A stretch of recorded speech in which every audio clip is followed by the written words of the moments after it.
As A public അവരുടെ ഭാഗത്തു നിന്ന് ചോദിക്കാൻ കുറച്ച് ക്വസ്റ്റ്യൻസ് ഞാൻ പറഞ്ഞു നിങ്ങൾക്ക് എന്താ ചോദിക്കാനുള്ളതെന്ന് പറഞ്ഞാൽ കുറച്ച് പബ്ലിക് ക്വസ്റ്റ്യൻസ് ഞാൻ പ്രിപ്പയർ ചെയ്തിട്ടുണ്ട്. അവരെ വിളിച്ചോണ്ട് വരാൻ പറ്റുമല്ലോ. അപ്പൊ പിന്നെ എന്നെ ഇവിടെ തടിച്ചാക്കും വേണ്ട. പബ്ലിക് ആണോ അല്ല ഞാൻ ഡയറക്റ്റ് ചോദിക്കാം. ഇത് പബ്ലിക് പബ്ലിക് ക്വസ്റ്റ്യൻ ഇല്ല. ഓക്കെ, ഒന്നാമത്തെ ക്വസ്റ്റ്യൻ രാജേട്ടനെ റിയൽ ലൈഫിൽ ഇങ്ങനെ തന്നെയാണോ? എങ്ങനെയാണോ? അതായത് മൂവിയിലെല്ലാം ചെയ്ത കോമഡി ക്യാരക്ടേഴ്സ് ആണ്. ഭയങ്കര എന്താ പറയാ, നമ്മുടെ ഇതിനകത്ത് പറയുന്നില്ലയോ ടീച്ചറിന്റെ കത്താണോ എങ്കിൽ പിന്നെ എനിക്ക് വേണ്ട അയ്യേ എന്ന് പറഞ്ഞ് കളയുന്ന ആ സീനൊക്കെ ഇല്ല. അതെന്ന് പറഞ്ഞാൽ ഭയങ്കര പൊട്ടിത്തെറിയെന്നും പറയാൻ പറ്റത്തില്ല. ഭയങ്കര എന്താ പറയാ ആക്റ്റീവായ ഹൈപ്പർ ആക്റ്റീവ് ഒരു പേഴ്സണെ പോലെ അങ്ങനെ തന്നെയാണോ ലൈഫിലും റിയൽ ലൈഫിലും? റിയൽ ലൈഫിൽ അങ്ങനെയാണോ? ഞാൻ അല്ലേ, ഞാൻ അങ്ങനെയല്ല എന്ന് തോന്നുന്നു. റിയൽ ലൈഫിൽ എത്ര ഫണ്ണൊന്നും അല്ലാന്ന് തോന്നുന്നു. പിന്നെ ഭയങ്കര കംഫർട്ടബിൾ ആയിട്ടുണ്ടാവുന്ന സ്ഥലങ്ങളിൽ ഇപ്പം ചിത്രം എടുക്കുമ്പോൾ പിന്നെ നിൽക്കാൻ പറ്റാത്തോണ്ടാ ഫണ്ണാവുന്നത്. ശിവത്തൊക്കെ പിടിച്ചു നിൽക്കണം. അതുകൊണ്ട് അങ്ങനെ എനിക്ക് ഭയങ്കര കംഫർട്ടബിൾ ആയിട്ടുണ്ടാകുന്ന സ്ഥലങ്ങളിൽ ഞാൻ മറ്റേ ചറവറ സംസാരിക്കും, ചളുവാണ്.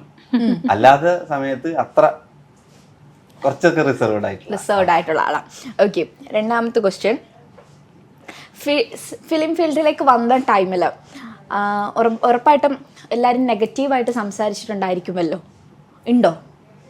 അങ്ങനെ ഞാൻ എനിക്ക് സിനിമ ചെയ്യണം, ആഗ്രഹ സിനിമയിലോട്ട് ഞാൻ പോവുക എന്ന് പറയുമ്പോൾ അവർ അത് വേണ്ട അല്ലെങ്കിൽ അത് ശരിയല്ല എന്നൊക്കെ കുറെ പലയിടത്തും നമുക്ക് അങ്ങനെയല്ല വരിക. അങ്ങനെ വന്നിട്ടുണ്ടോ?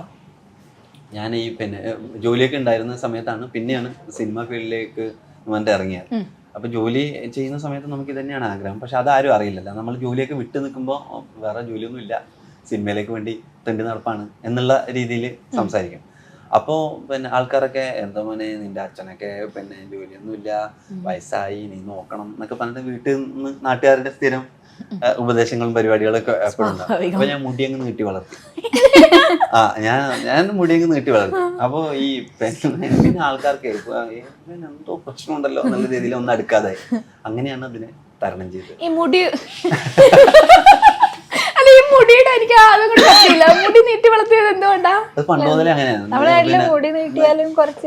കുറച്ച് ആൾക്കാരില്ലേ നമ്മളോട് ഒന്ന് അടുക്കാനൊന്നും പേടിക്കും ആൾക്കാർ. പോയിക്കോട്ടെ അങ്ങനെയുള്ള ഒരു ആറ്റിറ്റ്യൂഡിലായിരിക്കും. അപ്പൊ ഞാൻ മുടി നല്ലോണം നീട്ടി വളർത്തിയിട്ടുണ്ട്. അപ്പൊ നാട്ടുകാരൊക്കെ എന്നെ മറ്റേ നല്ലൊരു പയ്യൻ, വലിയ കുഴപ്പക്കാരനൊന്നും അല്ലാത്തൊരു പയ്യൻ എന്നുള്ളൊരു അവറേജ്, മിസ്റ്റർ പെർഫെക്റ്റ് ഒന്നുമില്ല, അത് ചെറിയ അവറേജിൽ താഴൂല അങ്ങനത്തെ ഒരു പയ്യൻ.